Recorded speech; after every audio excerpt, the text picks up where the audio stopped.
വയനാട് മുണ്ടക്കൈ ചൂരൽമല പുനരധിവാസ ഭൂമിയിൽ ടൗൺഷിപ്പിലെ മോഡൽ വീടുകളുടെ നിർമ്മാണ പ്രവൃത്തികൾ ആരംഭിച്ചു. Special officer S Suhas IAS മേൽനോട്ടത്തിലാണ് നിർമ്മാണം.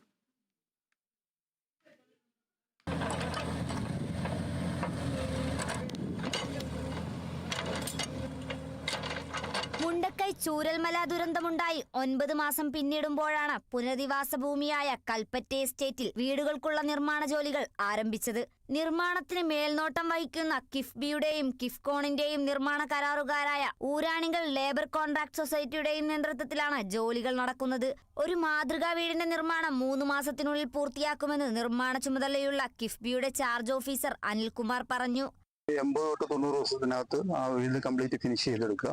പാരലി ബാക്കിയുള്ള വർക്കുകളും ബാക്കിയുള്ള പ്ലോട്ടുകളും എല്ലാം ഡിവൈഡ് ചെയ്ത് അവിടുത്തെ വർക്കുകളും ഇതേ സ്പീഡിൽ തന്നെ ചെയ്ത് കംപ്ലീറ്റ് ആക്കി പോകാനായിട്ടുള്ള ഇതാണ് നടത്തുന്നത്. അളന്നു തിരിച്ച സ്ഥലങ്ങളിൽ ജോലികൾ ആരംഭിച്ചു കഴിഞ്ഞു. വീടുകളുടെ നിർമ്മാണം നടക്കുന്നതിന് സമാന്തരമായി KSEB സബ്സ്റ്റേഷൻ സ്ഥാപിക്കാനുള്ള ഒരുക്കങ്ങളും അനുബന്ധ സൗകര്യങ്ങൾ ഒരുക്കാനുള്ള നടപടികളും ആരംഭിച്ചിട്ടുണ്ട്. Kerala vision news, Wayanad.